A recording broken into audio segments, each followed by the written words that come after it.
Derrick, how are you? It's good to see you. Hey, how's it going, Hugo?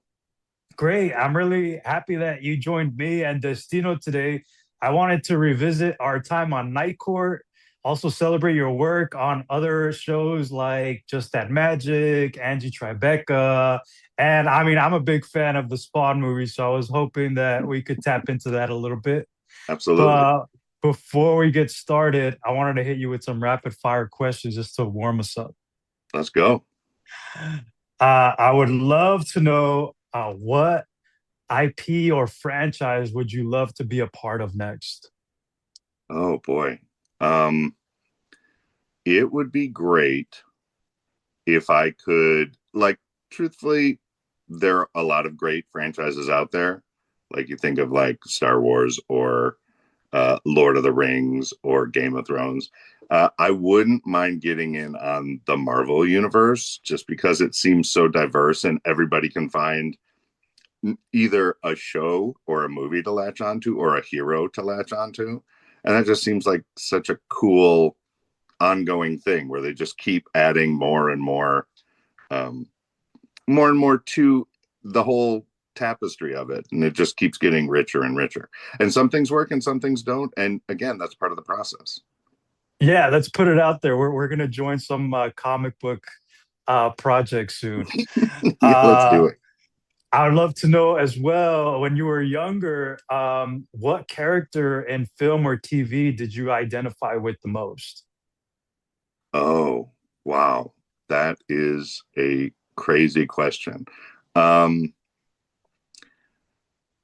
I'll tell you who I this is an animated person, but it was more like Bugs Bunny. Like it was uh he's kind of an agent of chaos, and back in the day that was me. I was an agent of chaos. Um but he has a sense of justice, if that makes sense. So yeah, something like that always makes me think like, yeah, if you can come into a world and just make sure everything is going the way it's supposed to be going, especially these days, you wish that there was somebody who could just come in and make things right, and just make things and go like, oh yeah, this is how it should be. I agree with that. And for me, it was so funny because you said that that was a big part of my growing up too. I mean, Looney Tunes was huge for me. That was what got me into wanting to be an artist, illustrator, just cartoonist, and Yeah. that lit the spark for me. I would want to know, let's see. Oh, because I know you're a film buff and you watch a lot of Oh yeah. material. What's a feel good movie that or TV series that you watch just to help you relax or that you could watch over and over again? Uh, a movie. Here's a movie that makes me laugh, and it still makes me laugh, and it's been more than 40 years. But this is Spinal Tap, which was Oh, Rob okay. Reiner's first movie, which was a rock mockumentary when there had not been really that many mockumentaries at the time. But there are so many great lines and great people in the movie, and just people with like bit parts who are doing excellent work, like a Billy Crystal or Bruno Kirby or Fran Drescher. Like they get these little parts and then they make the most of them. It and I watched that. Uh, I almost watched it every weekend my sophomore year in college, and I can still watch Oh, it today. I went and saw it when it was in the theaters a few months ago because they did a Spinal Tap 2, and I still laugh. There were still things that I was like, I've been watching this movie for 40 years and I'm still laughing at parts of it. So it is a lot of fun. And if people haven't seen it, it's a real treat and a real testament to Rob Reiner that that was his first film. yeah, it's always great to have those to kind of revisit. And I love like recently they've been doing a lot of re-releases, so Oh it's cool to yeah. see them at the movie theater again. Yeah, I Um, love going I to see those old shows. I always just do three questions, but I want to hit you with the fourth one. Okay. Um, what's a TV set that you've worked on that you would love to go back to and redo, like, or do another season of?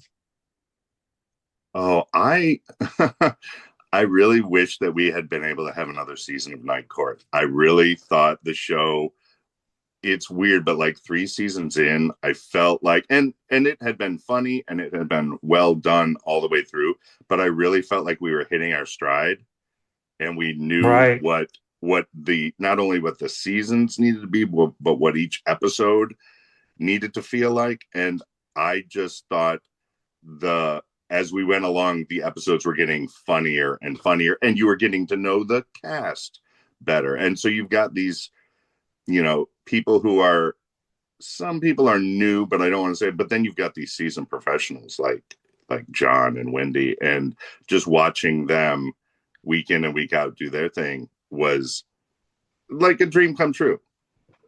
Well, great. Then we'll have to revisit it now. Yeah. But yeah, likewise, I love that show. I had so much fun being a part of that crew. We went through so much. I mean, it started in COVID days, and then we finally got to know each other and share that big house on the lot. So yeah, it was definitely good times. So would you be able to start with your name and what you do? Yes, my name is Derrick Goulet, and I'm a production accountant on TV and films. Well, Derek, what is it like for you to prepare for a show like Night Court? When I found out that we were doing Night Court, it is one of those where you start to look at shows that you've done before, like previous multicams that you've done, because I've done single cam shows, and those are very different. It's like you're making a mini movie every day, like you're shooting every day. Whereas on a multicam, you're only shooting 2 days a week out of usually a 5 day schedule. So you want to make sure that you have the correct tools in place, whether it's forms or Excel spreadsheets, or you want to alert your staff, like this is the type of show that we're making this time. So you kind of have them get prepared. Also with multicams versus single cams, your budget is a little smaller because that you are only shooting 2 days a week. So then you have to decide, all right, what in this budget are we not going to have that we would have in, like you're not going to have a locations budget on a multicam because you're on stage every day. And so you have to get rid of some things, or you have to uh, kind of tailor your expectations to how this type of show is going to be. Right. And so you mentioned your team. When you do start a show like Night Court, uh, who is your support and how many people do you have on that team? Usually it is for a multicam show. You usually get 4 people. If you're lucky, you can get 5 people, but normally it's me as the accountant, and then I'll have a first assistant accountant and a second assistant accountant, and they handle a ton of stuff, AP and P cards, which are like corporate credit cards, and they'll handle and filing, and they are getting approvals from department heads. They're doing a bunch of stuff. Plus, we have a payroll accountant who pays the crew, makes sure that their start work comes in and everything is hunky dory, and then they pay the crew week in and week out. So it's a team of 4, but that core 4, everybody has something that there's kind of their specialty. Like this division of labor is very kind of figured out, and if you get good people, it can be a lot of fun. And even if just one of those people isn't that great, you can really get in some trouble. But I've been very blessed. I have great people. I've been working with great people each show, and so it's worked out. And what makes a great accounting team for you, as well as what do you feel like you bring to your team? Um, I mean, you have to have people who understand the nature of a show, and the fact that well, let's start off with, we're all in this together. So if you do have to dip into somebody else's, and help out and roll up your sleeves and help out, that those things happen. And because I started as an accounting clerk, and over the course of decades, I've worked my way up. It's like, oh, okay, now I know what each job kind of entails. I'm okay to help out in any way possible. But also the rest of my team has to know, like, we're a family, for better or for worse, and we all need to help each other. And so not only do they need to be knowledgeable in their fields, but they need to be able, flexible, I guess is a good word for it. You need to be flexible, and you need to, if somebody else needs help in any capacity, you need to be okay with that. And so, yeah, a team has to be smart, but they also have to be compassionate. And I did get to experience a little bit of how you guys work on this last season of Night Court. And can you tell me a little bit about the people that are very pivotal that you stay in communication with throughout the season and that really help your job a little bit easier? Oh yeah. I The accounting department works very closely with the production office. And so when the production office, in fact, like we really can't even, the accounting department can't even start until the production office is there because they are gathering information about the crew, gathering information about the staff. They're letting you know um, when start work is coming in. You're doing a lot of collaborating with them. So it really is from like the UPM who approves everything and an associate producer on down. You're talking to the production coordinator, the assistant production coordinator. All of those people are so important to what I do because they have either they're approving things I do or they are giving me the information to do my job. So that's super important. People on stage have again information that I need. First ADs, second ADs, they're getting me information from production reports. So the report that comes out at the end of every day that tells you, oh, the crew is here from this day to this time to this time. We got all of the scenes we said we were going to get. All the things that we hoped would happen on that day, we got. All of the extras. How many extras did we have? How long did each extra stay? Like all of that information I need to do my job because we need to pay people and uh, we need to pay them their rates, but we need to pay them correctly and know how long they stayed. And if they stayed longer, if we had to shoot over the amount of time we budgeted for, we need to know that so I can put that into a report to the executives and just be like, oh, by the way, we had to be here longer than we thought we were going to be.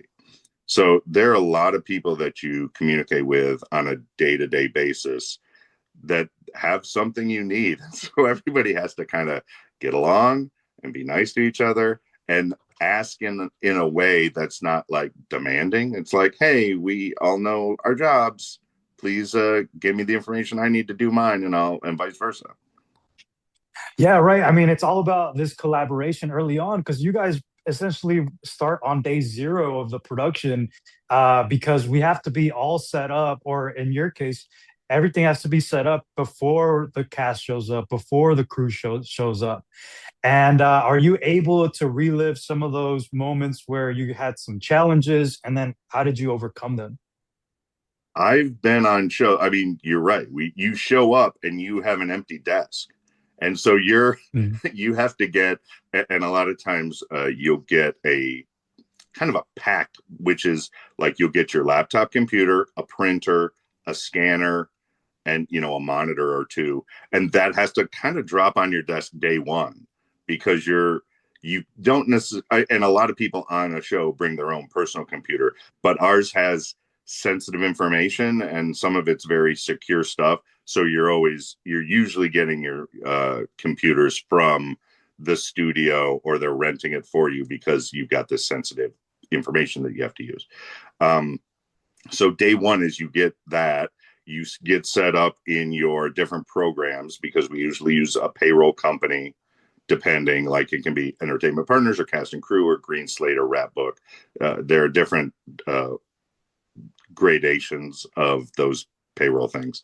And then you're figuring out who on the show is already there. Do you need to order uh, P cards, those corporate credit cards for people who are already there because they are already starting to do stuff? You want to find out uh, where your bank account is, like what bank do you have access to it? Is your signature already on a signature panel for checks, because if you can't sign checks yet, then you're kind of cut off at the knees right now. So you're like, okay, luckily I've worked with a lot of very good studios, and they have an infrastructure, and they'll have a what they call a prep department, and they will have been, if there have been bills before you started, if they have to pay writers or producers beforehand, they will have already started doing that. And so there is a handoff within probably the first week or so that I get there, that they'll be like, oh, this is what we've already done. And these accounts are open. These accounts still need to be open. And they'll kind of give everything over to you. So there are times when I've come on and none of that stuff has been done. And you're like, oh my gosh, you have to start doing it yourself. I've been on shows where the bank account hasn't been opened, and you're like, this is day one that needs to have happened. And I know a producer who actually had to use their own credit card to get stuff on day one. And I was like, Wow. this isn't now. This was in COVID. This was during COVID. And so I'll say maybe that's the excuse. Maybe the studio didn't think about that. And so they weren't really prepared. But I'm like, you, for the most part, you shouldn't have to go out of pocket. And that's like a pretty good rule of thumb. Everything should be handled by the show, not necessarily by you. Yeah, absolutely. That does seem like something very like special, out of the ordinary. You were able to separate like Night Court being a multi-camera comedy. Are you able to compare a show like that to something like Just Add Magic or Angie Tribeca, who happen to be a single camera style projects? Yes, they are, just by their nature, like I said, where you're shooting, uh, let's say you're shooting 5 days a week and you're going on location. And so, like, you've got, 15 to 20 trucks going to a location and setting up, and there are people getting there, at 3, 4 in the morning and getting everything set up. And then you're shooting till into the night, depending on, those are bigger productions, and there's just more to think about, and more people to pay, more vendors to pay because you're renting even more equipment. So you do have to. There are more balls in the air for something like that, for a single cam. Um, I mean, we did a thing on Angie Tribeca, and I think it got cut, but it was, what do you call it? It was a dog fashion show, and the dog, um, what do you? We did a whole day with a dog fashion show, and then it didn't get used on the show. But just think of the amount of, you had to uh, get all the dogs, you had to get all the different trainers for each different dog. They had wardrobe, so the wardrobe designers had to design wardrobe for different types of dogs. Like, it was such a huge thing, and it did cost a lot of money. I remember it like as a line item in the budget, and just being like, oh my god, like, it's going to be funny. It is going to be funny, but hopefully we pull this off. And then they were like, no, we don't have time for that. And then they cut after we'd done it. I was like, oh no, not the dog fashion show. But it's stuff like that where you might be on like a multicam, and they could still do a version of that, but it's just scaled down. And so in the same way that jokes on a multicam land differently than jokes on a single cam, because you're editing differently depending on the type of show you're making. Right. Yeah. And I mean, that's universal for all the projects, that things change, the script changes. But like you said, it's more about scale. And for example, with Night Court, I only remember one time we went to go shoot in the back lot, and then it didn't even make it on the pilot either. So yeah, it's very similar situations because I remember decorating the whole back lot with like food stands and storefronts, and we Was were that like the courthouse steps? Yeah, the Yes. courthouse. We were. I remember it was for reshoots for the pilot, and yeah, it looked great. And I remember taking a picture because like the sun was coming down, and the crew was all out there, and yeah. But like you said, some things don't make it on screen. And sometimes those are the things that you remember the most, just like that. You're like, oh, I'm so proud of the work that I did. And then it doesn't mean you're like, oh, I guess I'm just going to get to hold that in my heart because no one else knows that it happened. Right. Well, this leads to me wanting to know how did you land a feature film like Spawn? I was very lucky. The show that I did right before Spawn kind of feeds into it. It was uh, The Crow City of Angels, which was the sequel to The Crow. And I was on that show as an office production assistant. I'd gotten a job, uh, and I knew somebody, and they were doing that over at Universal, which isn't too far from where I live now in the Valley. And as I was doing the show, we didn't like when a production assistant didn't have anything to do. We didn't have computers on our desks. So we didn't have other things to tinker with. You essentially went around, and this actually makes a lot of sense even now. We went around to the other departments and we said, hey, we're not busy. Do you have anything else to do? And so I would go to the accounting department and say, I don't have anything going on. What can I do for you? And immediately they were like, could you file some stuff? And they always had like stacks of stuff to file. And I was like, yeah, I'll do whatever you want. And just to show like, hey, I'm a stand-up guy. I can, I want to get hired for the next show. So I want to let these people know that look what a hard worker I am. So I would do stuff and file for them. And then they did reshoots for Crow City of Angels.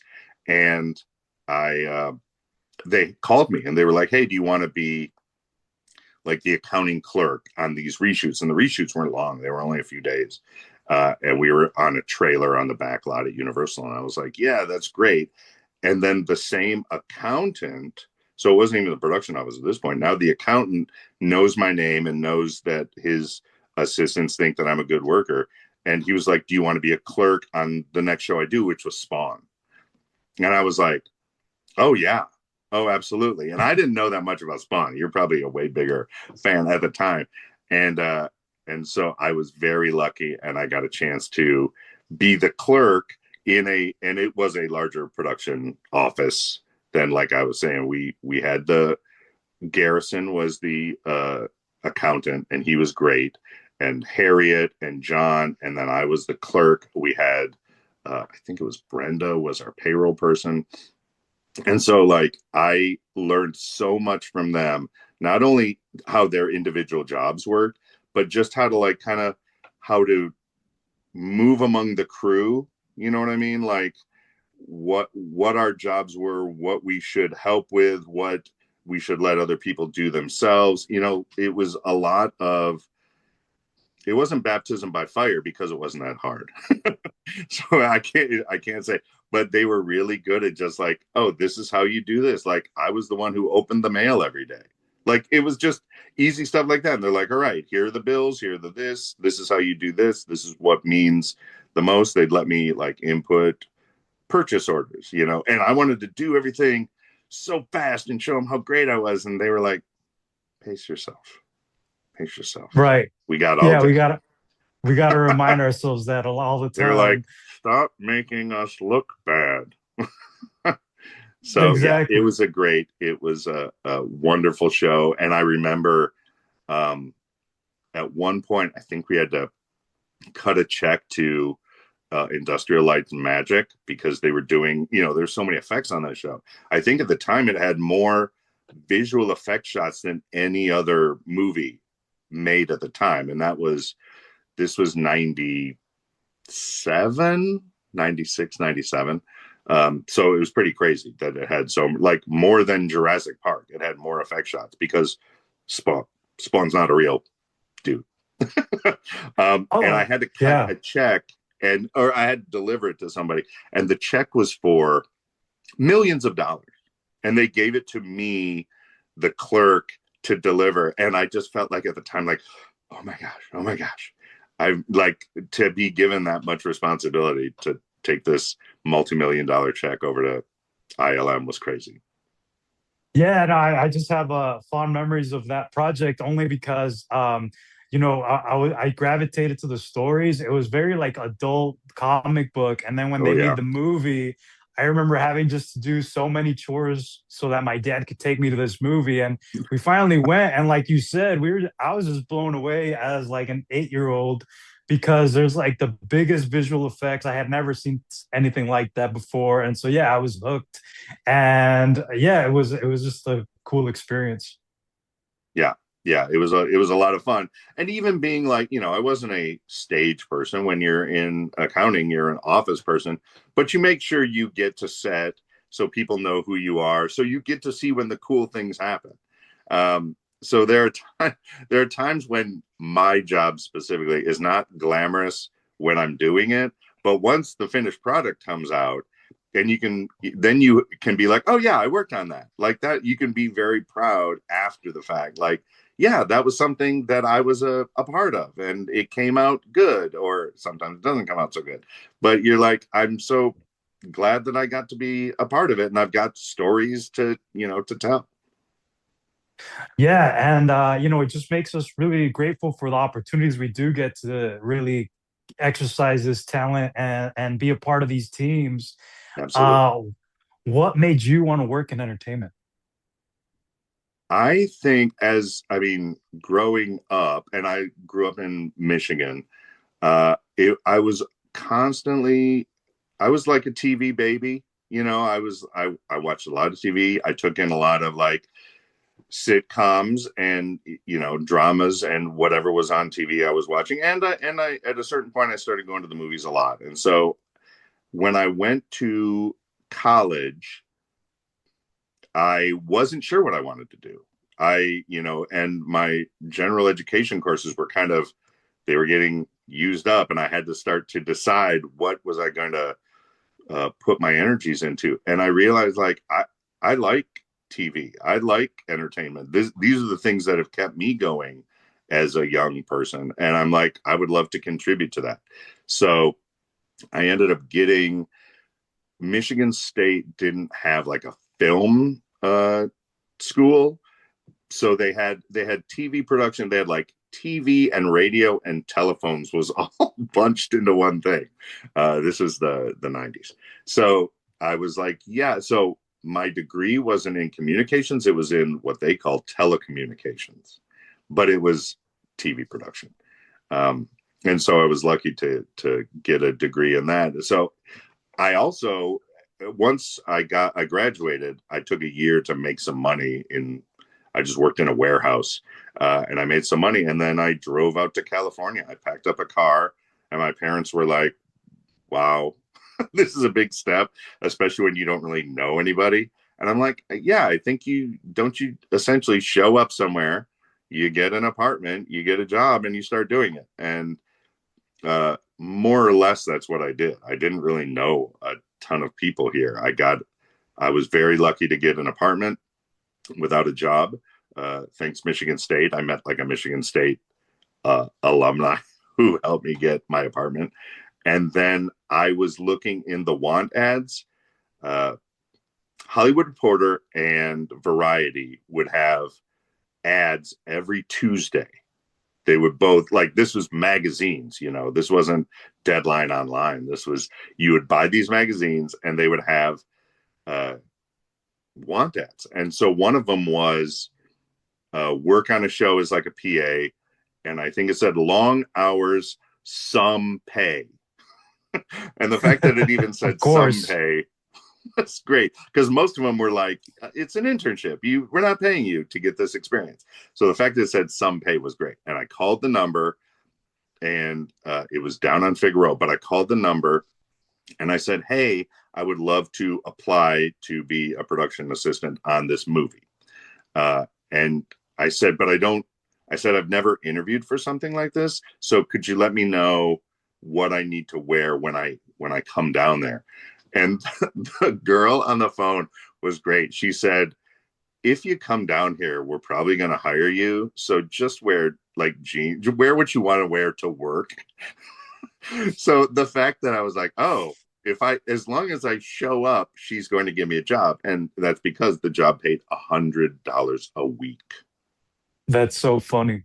Oh my God. And they didn't pay even mileage. And so as a production assistant, you're running around. They didn't pay mileage or fuel or anything. So all that $100 was just going back into my gas tank. But I learned a lot. I was on a film set and I was doing, it was Cage 2 Arena of Death. And it was a very low Wow. budget thing. Lou Ferrigno, who used to be the Hulk on TV, Yeah, was in yeah. it. And that was Very cool. my first. I was a set PA, and I had a walkie-talkie, and me and all the other set PAs, we'd like clump together. And the first AD would come by and he'd be like, "You can't all be together. You need to spread out. We're doing a film," and we'd all be talking. And he's like, uh, and so yeah, so I went from set PA to then I did office PA, and then I got into accounting. Did you have any mentors early on or people that you really kind of gravitated to help you get you on this path?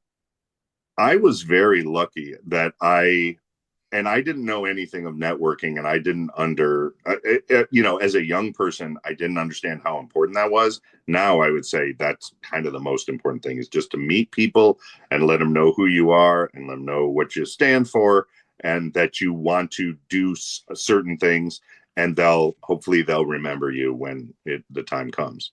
But I've worked with so many good people who wanted to help me.